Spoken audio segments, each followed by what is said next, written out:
monde! Bienvenue à une nouvelle capsule de Folle Bestiole. Aujourd'hui, on va démystifier les tiques, les fameuses tiques.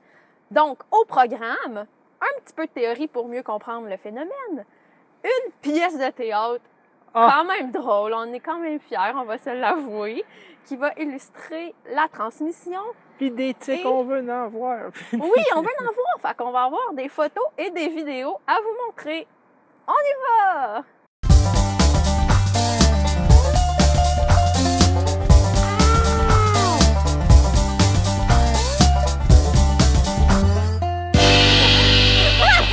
Continuons notre balade.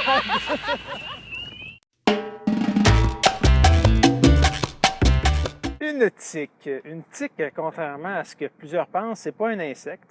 En fait, c'est un acarien, donc un arachnide. Plutôt, c'est plus près des araignées que des insectes. Les tiques adultes ont 8 pattes et non 6, comme les insectes. Les tiques, c'est des parasites d'animaux, donc ils vont se nourrir du sang des animaux. Dégueu. Et...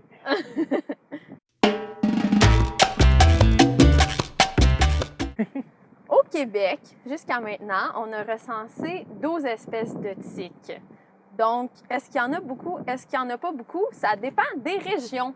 Il y a des cartes qui existent sur le net qui sont super interactives. On peut voir les risques de croiser une tique, s'ils sont élevés ou faibles, selon les régions.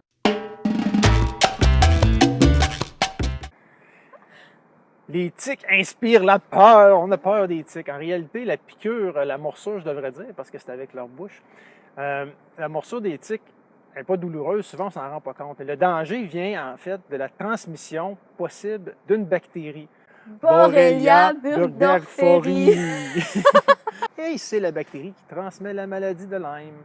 Donc, c'est pas la tique qui est directement le danger, c'est la transmission de la bactérie par la tique qui est le danger.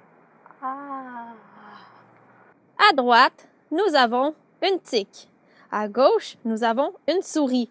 La souris est porteuse d'une bactérie nommée Borrelia burgdorferi, représentée par un ver de terre.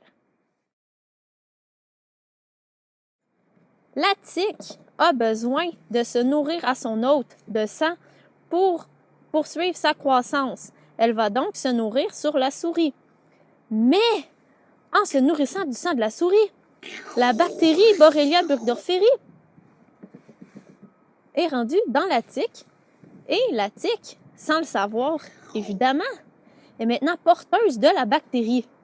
Si celle-ci va se nourrir à un autre hôte, ce qui est nécessaire à sa croissance, sans le savoir, elle va transmettre la bactérie à l'hôte, qui peut être responsable de la maladie de Lyme.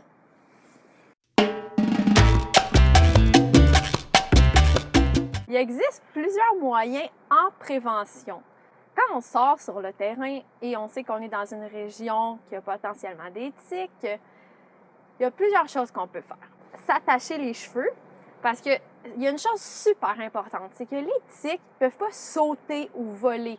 Les tiques, ils attendent sur la végétation que quelqu'un passe, quelque chose, un animal, en fait, le plus souvent c'est un animal, puis la tique va s'accrocher sur l'animal, incluant les humains parfois.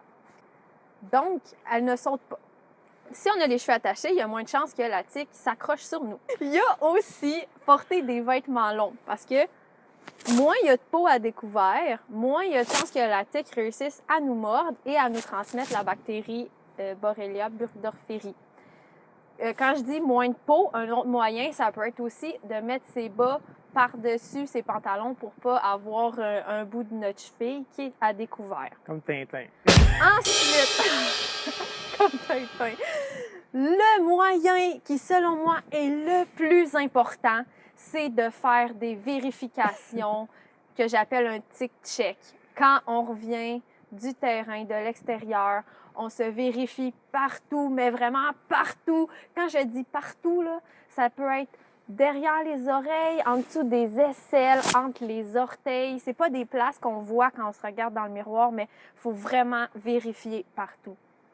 Et si on a une tique, il y a des façons de l'enlever. qu'on va vous montrer en image parce que quand on le parle, c'est pas vraiment, pour les gens visuels, c'est pas vraiment l'idéal. On retire la tique. Si ça fait moins de 24 heures qu'il est là, il y a extrêmement peu de chances qu'elle ait eu le temps de vous transmettre la bactérie. Il y a aussi une espèce de facteur de panique qui peut s'installer, mais je me rappelle pas si on l'a déjà dit, mais c'est uniquement la tique à pattes noires qui est le vecteur de la bactérie responsable de la maladie de Lyme. Il existe des clés pour identifier les tiques. Vous pouvez identifier la tique. Des fois, ça enlève vraiment un stress de savoir que c'est la tique de la marmotte, par exemple, qui est vraiment plus inoffensive. Et dans les méthodes préventives, on en a oublié une, c'est de porter des vêtements clairs, si on peut, Oui. idéalement, parce que les tiques sont foncées. En général, elles sont très petites, sont foncées.